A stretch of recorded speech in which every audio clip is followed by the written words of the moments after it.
Jill, founder of Kids Baking Club. We are a baking club where we believe that kids at any age should be learning baking, cooking, and decorating skills, not for just now, but for their future. And that's what Kids Baking Club is all about. And today, we're going to be making Rocky Road brownies. I almost said ice cream because when you think of Rocky Road, you think of ice cream. Rocky Road ice cream is probably one of the favorite, probably chocolate vanilla, chocolate mint, chocolate chip, and then Rocky Road. I know Rocky Road.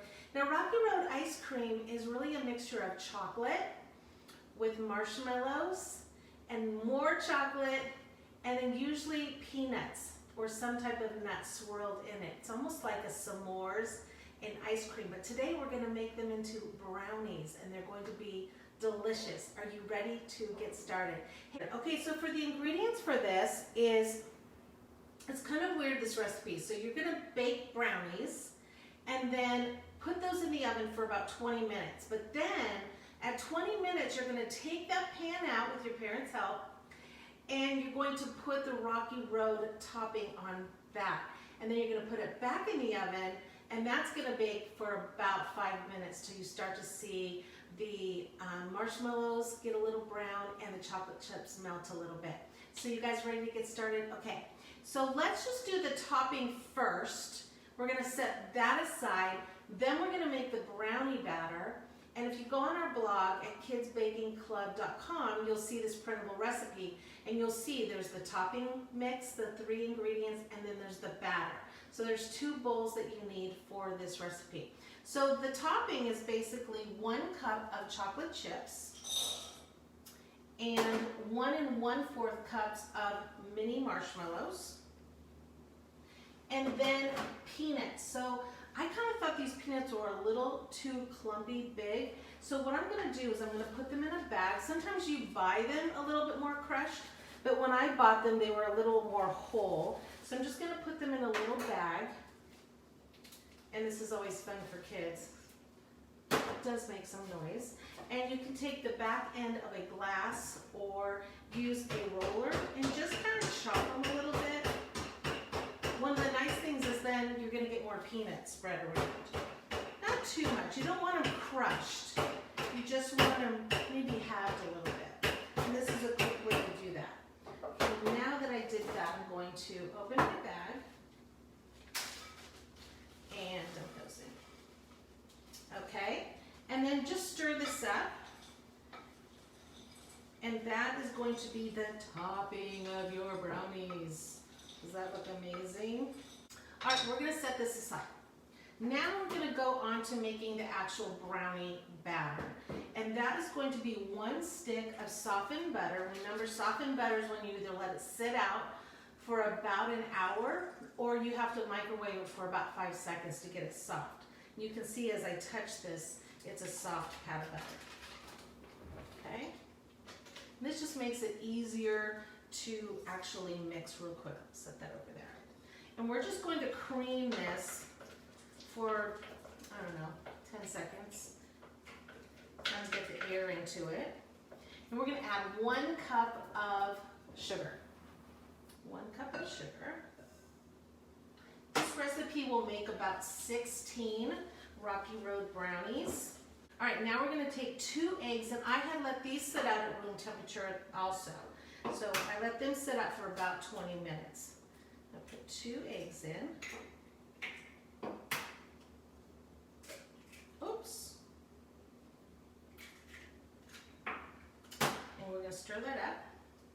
I always like to crush the eggs a little bit with my spoon. Get those crushed in.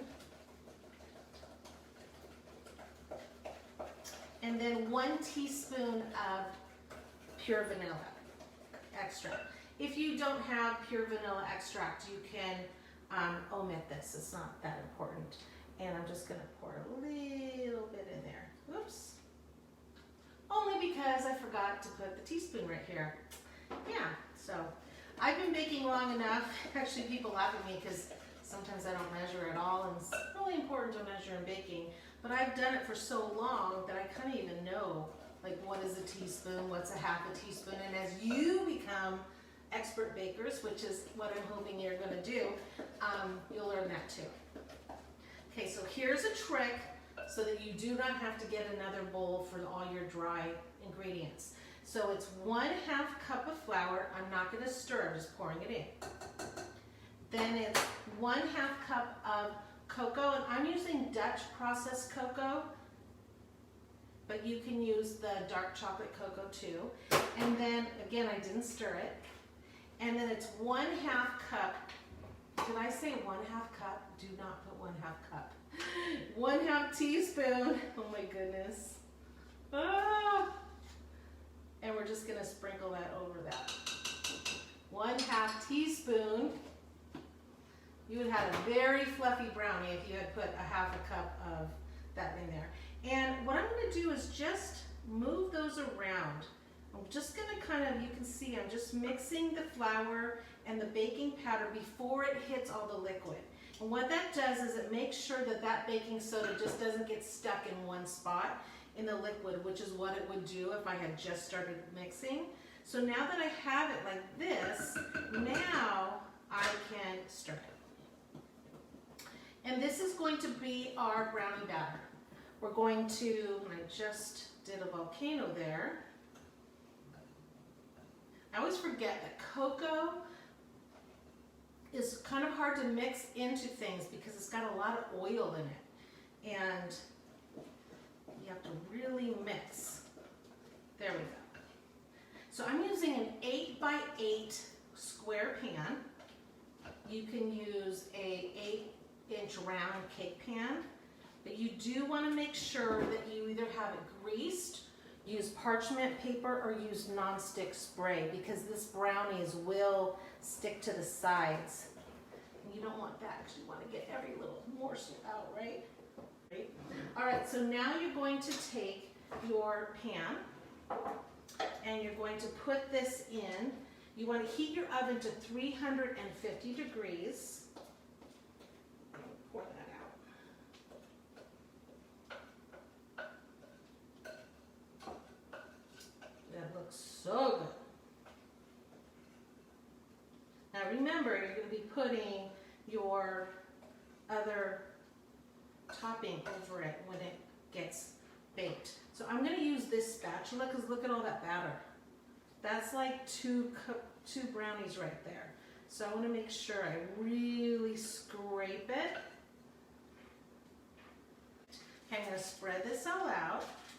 Then this is going to go into the oven for 20 minutes.